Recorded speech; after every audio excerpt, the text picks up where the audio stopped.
avec Alexis Carclis-Marché, comme tous les lundis, directeur général délégué Date Advisory. Bonjour Alexis, Sandra. ravi de vous retrouver dans la matinale de l'économie avec Annalisa Capellini pour cette interview. On va reparler de la nomination probable, attention, parce qu'il faut la validation du Sénat de Kevin Warsh à la tête de la réserve fédérale américaine, en lieu et place de Jerome Powell. On peut peut-être déjà redire qui est Kevin Warsh, Alexis. Absolument. Kevin Warsh, 55 ans, originaire de l'État de New York, diplômé de 2 grandes universités, Stanford et Harvard, en droit.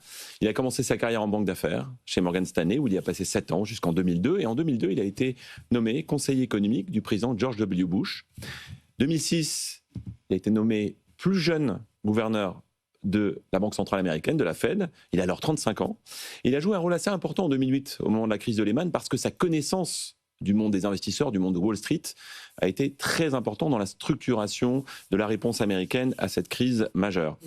Depuis, il a quitté la Fed en 2011 et il enseigne, il est conférencier, et puis il est également administrateur d'un certain nombre d'entreprises. Donc il a un profil, un parcours, j'allais dire, très classique dans le monde de la finance américaine. Annalisa. Alexis, on sait qu'il n'était pas le favori jusqu'à il y a quelques semaines. Qu'est-ce qui a joué en sa faveur ? Alors c'est vrai que c'est un outsider. Alors c'est pas sur son parcours, encore une fois, son parcours académique et professionnel très très cohérent. Il a un profil plus juriste qu'économiste de formation, mais finalement Jérôme Powell, c'était déjà le cas. Il a une carrière impeccable, banque d'affaires, Maison Blanche, Fed et enseignement. Et il est proche du Parti républicain. Trump le considérait déjà en 2017 pour prendre la tête de la Banque centrale américaine. Il avait finalement préféré Jérôme Powell. Il est membre d'un groupe, d'un think tank assez influent aux États-Unis qui s'appelle le Group of 30, c'est le groupe des 30, qui regroupe des financiers, des investisseurs.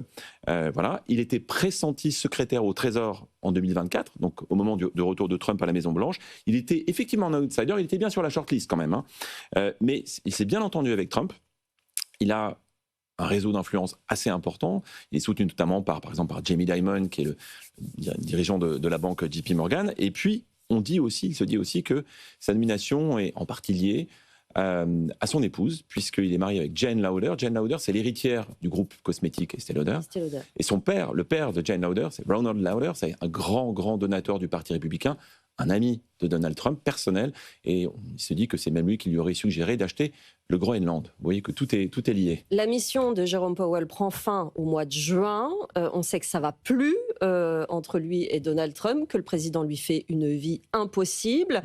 Quelle va être la mission ? Qu'est-ce qu'on attend concrètement de ce futur patron de la Réserve fédérale ? Alors, sa première mission, c'est de baisser les taux d'intérêt. C'est une demande constante, récurrente de Donald Trump, baisser les taux d'intérêt pour soutenir la croissance économique et le marché du travail. Pourquoi ? Parce que effectivement, l'économie américaine, depuis quelques mois, se porte bien, mais moins bien qu'elle ne le fut. La croissance est relativement limitée. Il y a des tensions à la baisse sur le marché du travail. Il est un peu ralenti. Et donc, il y a besoin, selon Donald Trump, de baisser les taux d'intérêt. Mais dans le même temps, l'inflation est encore à 2,7%, c'est-à-dire un niveau supérieur à ce qu'elle devrait être. Or, on prête à Kevin Warsh d'avoir été un faucon, en tout cas dans le passé, c'est-à-dire quelqu'un très attaché à la lutte contre l'inflation, avec une certaine orthodoxie monétaire et budgétaire. Et donc, on attendait, et c'est ce qui rassure d'ailleurs les marchés. On le voit depuis l'annonce de sa future probable nomination. On voit que les marchés sont rassurés parce qu'il a cette image de faucon. Oui, il devra aussi lutter contre l'inflation.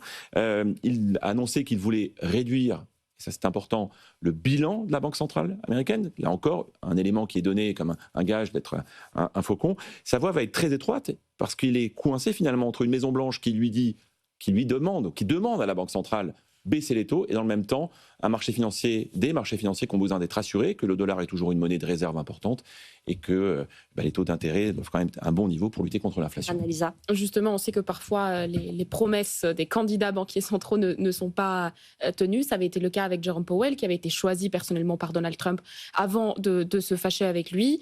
Est-ce qu'il y a le risque qu'il se passe la même chose avec Kevin Warsh ? En fait, c'est tout l'enjeu de l'indépendance de la Banque centrale américaine. Et d'ailleurs, encore une fois, c'est un élément qui a rassuré les marchés. On attend à ce que Kevin Warsh soit, compte tenu de son parcours, compte tenu de ses soutiens, suffisamment résistant à la pression d'une Maison-Blanche très envahissante, qui n'hésite pas à être très agressive, y compris publiquement, quand la politique monétaire ne plaît pas à la Maison-Blanche. Bon. il a cette mission de vraiment réussir à trouver ce juste équilibre entre, d'un côté, le soutien à l'économie et de l'autre, une capacité à bien lutter contre l'inflation et en même temps faire en sorte, encore une fois, que le dollar ne baisse pas trop. On sait que le dollar a pas mal baissé, on a vu que l'or avait monté. Pourquoi ? Parce qu'il y a un certain nombre d'investisseurs qui doutent de la stabilité du dollar, qui doutent de la capacité du pays à lutter contre les déficits qui sont abyssaux, et qui doutent aussi même de la géopolitique américaine qui fait peur et qui parfois même contrarie un certain nombre d'alliés, et notamment des fonds d'investissement étrangers qui ont beaucoup investi en dollars. Donc c'est vraiment cette ligne de crête, cette fine ligne de crête, où là, Kevin Warsh va avoir un rôle extrêmement important sur sa personnalité. En tout cas, il est capable, compte tenu de ses soutiens, compte tenu de son image, compte tenu de son passé, il est capable d'avancer sur cette ligne de crête avec confiance. Et d'ailleurs, on l'a vu, il y a un certain nombre de banquiers centraux, Mark Carney, par exemple, qui est pourtant très critique de Donald Trump. Mark Carney s'est félicité de la nomination de Kevin Warsh. Alors, la nomination, probable, parce que je l'ai dit tout à l'heure, il y a quand même un certain nombre d'étapes d'ici juin pour être sûr que c'est lui qui va bien passer. Absolument. Alors, en théorie, ça doit être une formalité. Simplement, le Sénat doit approuver cette nomination et avant que le Sénat dans son ensemble l'approuve, il faut qu'il y ait le comité bancaire du Sénat qui l'approuve. Or, ce comité un membre qui s'appelle Thom Tillis. Thom Tillis est sénateur de Caroline du Nord. C'est un républicain, mais c'est un républicain qui a été relativement critique de Donald Trump depuis le début du deuxième mandat, et surtout qui a fixé une règle, qui s'est vraiment insurgé contre les poursuites judiciaires qui ont été engagées à l'encontre de Jérôme Powell sur des histoires de rénovation des bâtiments de la Banque centrale américaine.